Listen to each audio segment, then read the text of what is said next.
After Garp's furious attack destroyed the whole village, the pirates were sent flying. Garp looked furious, and the pirates were heard saying, "It's gonna crush us!" Prince Guruz used his power to land the ship carefully without causing destruction. The pirates were still agitated, and one of them said, "Garp, that bastard, I'll never forgive you, you old fossil." Garp was shown beside his ship, saying, "Listen up, you snot-nosed pirates. If you so much as blink, you'll end up in a world of pain." Garp thought he didn't cause much damage, saying, "What a letdown. Talk about frustrating, I have really lost my touch." However, the pirates were shocked and responded with, "You gotta be kidding. That wasn't enough destruction for you, old man." Kobe was running towards Garp, shouting, "Vice Admiral Garp!" Garp replied, "Ah, Kobe, you don't look too shabby." Helmpo cried out, saying, "Damn you, Kobe, I am so glad you weren't murdered." A girl said, "Garp-san sure is a naughty boy running wild like that." Prince Guruz said, "I can't believe he just called Kobe the future of Marines. I can't let him get ahead." The girl responded, "Say whatever you want behind their backs, but you can't deny their bond is wholesome and cute." Someone shouted, "Kobe!" And Kobe said, "Is that you, Tashigi-san? Wow, even non-sword members came?" The girl said, "Vice Admiral Kobe-senpai ain't safe yet if he keeps running with that shackle on. He will wind up dead." Kobe was running with a cannonball attached to his legs, and Hibari was behind him, trying to ask for help, but she got frozen. Kobe shouted, "Hibari-san!" The others were also confused, and Garp was looking furious. Suddenly we see Kuzan standing next to Garp, and Garp says, "Kuzan!" Kobe says, "Kuzan-san! What are you doing? Please hurry and unfreeze Hibari-san!" The other pirates were shouting, "Yeah, it's Aokiji! Show him Kuzan-chan! Let's hear it for Captain Kuzan!" Aokiji says, "It would be a bad look if Kobe escapes while Teach is away." A past scene is shown of 2 years ago, when Akinu and Aokiji had a fierce duel over the fleet admiral position.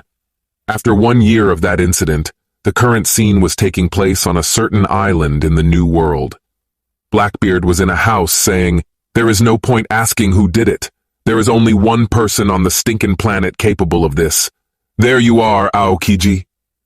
Outside of the house, a giant was seen completely frozen. Blackbeard said, "Why did you freeze all my buddies out there? You better undo it." Aokiji was sitting on a bar table saying, "You know how your men are. You are their captain, right? You really think I am the one who picked this fight? Besides, you must have heard what happened. I am pretty heartbroken right now, and guess who's to blame for my foul mood?" Aokiji then undoes all the freezing. Blackbeard laughs and says, "You are one crazy bitch, Ice Pop." Aokiji also laughs and says, "Look who's talking. Wish we had more booze here." One of the captains says, "So what did that Akainu prick say after that?"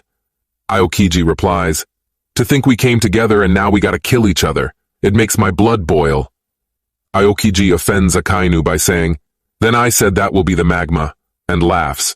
Then Aokiji says, "As you can see, I am down a leg thanks to him. I have to use my ice to replace it." Vasco Shot says, "You admirals sure don't fool around. What about Akainu? Did you tear off an arm?" Aokiji replies, "Nah, but I am sure he is pretty banged up all over." One of the captains says, "Speaking of injuries, comrades, this guy has info on the man marked by flames." Aokiji doesn't get it and says, "Marked by flames?" Another captain adds, "There are 4 super valuable red poneglyphs out there. Kaido and Big Mom apparently have one each."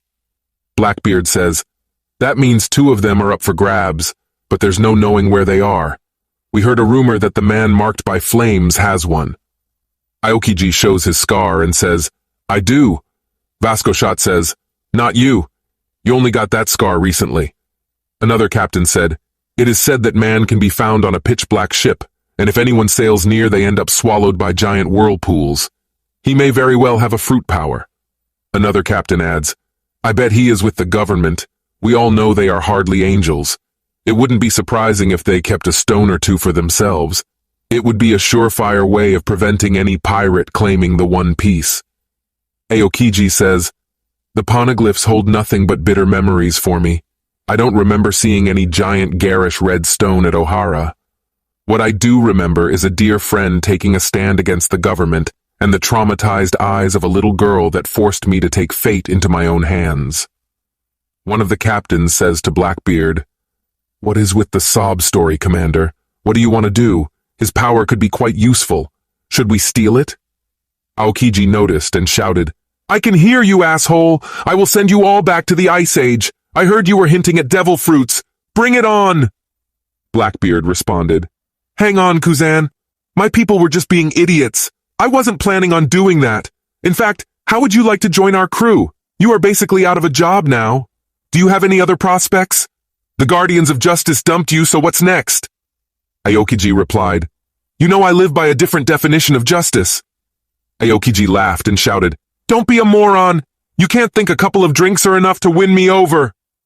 Blackbeard laughed and said, "You have got pirates all wrong. We aren't just a merry band of chums bumming around together. We all profit from having our own agendas. That's what makes us pirates. You are free now, so what do you want to do?" The scene returned to the present. Garp said, "Hey, Kuzan, you better unfreeze Hibari. Let us take Kobe and get your ass back in uniform." Aokiji replied, "You are as direct as ever, Garp-san. I have always loved that about you, and that's why I am not going to do any of those things. I have decided to live life on my own terms." He unleashed his attack Ice Ball and froze Garp into an ice block. Aokiji said, "Your number one student versus your new favorite student. Can you kill one to save the other?" Garp broke the ice block and said, "You can't stop me like that, you dumbass. I thought I taught you to live in the now." The pirates were shocked to see Garp. Garp flashed towards Kuzan and said, "Listen up, Kuzan. Only weaklings lose their way." He caught Aokiji's face and unleashed his attack Blue Hole, striking Aokiji to the ground with an immense amount of power using his haki and fist alone. Aokiji broke into the ground badly. As we come to the end of this chapter, if you enjoyed this chapter, please consider subscribing because it motivates me to keep creating new content for you.